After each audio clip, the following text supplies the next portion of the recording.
السلام علیکم ورحمۃ اللہ وبرکاتہ۔ بسم اللہ الرحمن الرحیم۔ ولا تقربوا الزنا انہ کان فاحشہ۔ آج ہم اس ٹاپک کے متعلق بات کریں گے، اس موضوع پر ہم بات کرنا چاہتے ہیں کہ اسلامی دشمن طاقتوں نے ایک پروپیگنڈا بنایا ہے کہ اسلام نے عورت کو آزاد نہیں کیا، عورت کے حقوق نہیں دیے۔ تو میں آج اس کے متعلق چند باتیں آپ کے سامنے عرض کرنا چاہتا ہوں۔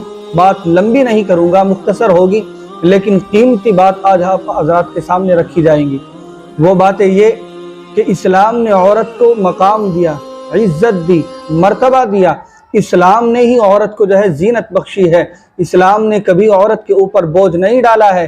اسلام نے ہر اعتبار سے عورت کا خیال رکھا ہے۔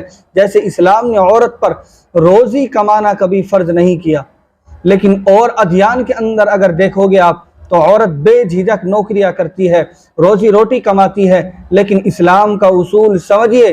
میں آج یہ بات اس لیے درد بھرے انداز سے کہہ رہا ہوں کہ ہم روزمرہ سنتے ہیں کہ ہمارے بہنیں کالجوں کے اندر پڑھتی ہیں، ہماری نونہال بیٹیاں فاطمہ الزہرا رضی اللہ تعالی عنہا کا انہیں کریکٹر دیکھنا چاہیے، ان کے طرز زندگی کو پڑھنا چاہیے۔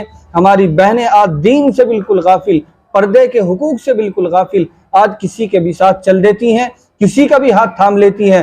تو میں بتانا چاہتا ہوں کہ اسلام نے عورت پر روزی کمانا کبھی بھی زندگی میں فرض نہیں کیا۔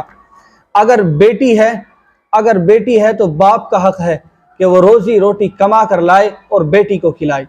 اگر بہن ہے تو بھائی کے اوپر فرض کیا کہ بھائی کما کر لائے اور اپنی بہن کو کھلائے۔ اور اگر بیوی ہے تو خاوند کا فرض ہے کہ وہ روزی روٹی کمائے اور بیوی کو کھلائے۔ اور اسی طریقے سے اگر ماں ہے تو اولاد کے اوپر فرض کیا، لازم کیا کہ وہ کما کر لائے اور ماں کا خیال رکھے، اور ماں کو ہر اعتبار سے اس کا خیال کھانے پینے کا رکھا جائے۔ لیکن اسلام نے کمائی کا بوجھ عورت کے اوپر نہیں ڈالا۔ تو بتائیے کیا اسلام نے عورت کا حقوق ادا کیا یا نہیں ادا کیا؟ تو میں آج اپنی بہنوں سے بہت ہی ادب احترام کے ساتھ گزارش کروں گا کہ آپ دینی تعلیمات کو سیکھیے، دینی تعلیم کی طرف جائیے، دینی تعلیم کو ضرور پڑھیے۔ میں یوروپ ملک کی ایک چھوٹی سی بات آپ کے سامنے بیان کرتا ہوں کہ سویڈن ایک ملک ہے، برطانیہ کے بالکل قریب ہے، چنانچہ اس ملک میں ہمیشہ بجٹ نفع کا پیش ہوتا ہے۔ یعنی ان لوگوں کے پاس اتنا پیسہ ہے کہ اگر 6 سال تک بھی وہ نوکری چھوڑ دے، ہر کام چھوڑ دے اور بس بیٹھے رہے اور کھائے تو کہاں سے آئے گا؟ تو یہ آتا ہے کہ 6 سال تک بھی ان کا پیسہ ختم نہیں ہو سکتا۔ لیکن اس ملک کے اندر اپنے آپ کو نفسانی خواہشات کے اعتبار سے بھی آزاد کہتے ہیں۔ نہ انہیں بیماری کا کوئی کسی بھی اعتبار سے ٹینشن لینے کی ضرورت ہے، نہ انہیں گھر کی کوئی ٹینشن ہے، نہ کمانے کی کوئی فکر ہے، حکومت ہر چیز کا انتظام کرتی ہے۔ لیکن اگر اس ملک کے حالات کو دیکھا جائے تو اس ملک کے اندر طلاق کی جو شرح ہوتی ہے، یعنی طلاق جو روزمرہ ہو رہی ہے، وہ 70% ہے۔ یعنی 100 میں سے 70% اس ملک کے اندر طلاق واقع ہوتی ہے۔ جو ملک خواہشات کے اعتبار سے اپنے آپ کو آزاد کہتا ہے کہ ہم آزاد ہیں، ہم جب جس کے ساتھ چاہے رہے، ہم بالکل آزاد ہیں، اس ملک کے اندر پھانسی کی شرح بہت زیادہ ہے، یعنی لوگ خودکشی بہت زیادہ کرتے ہیں۔ تو میں کہنا یہ چاہتا ہوں کہ اسلام نے عورت کو مقام دیا، اسلام نے عزت دی، اسلام نے عورت کو مرتبہ دیا۔ ہماری ماں و بہنوں کو فاطمہ الزہرا کا طرز عمل پڑھنا چاہیے، حضرت فاطمہ الزہرا رضی اللہ تعالی عنہا کی سیرت کا مطالعہ کرنا چاہیے کہ آپ نے آخری وقت میں بھی وصال سے پہلے یہ نصیحت کی کہ میرے دل میں ایک بات ہے، میں سوچ رہی ہوں کہ کہیں جب میرا جنازہ جائے گا اس کے اوپر جو چادر ہوگی کہیں کسی کی نظر اس چادر پر نہ پڑ جائے۔ یعنی اس چادر کے بارے میں فکر مند ہے کہ جس چادر کا بدن سے کوئی لینا دینا نہیں ہے، بدن الگ ہے، بدن کے اوپر کفن ہے، چارپائی ہے، اس کے اوپر جو چادر ہے اس کے متعلق بھی آپ فکر مند ہے۔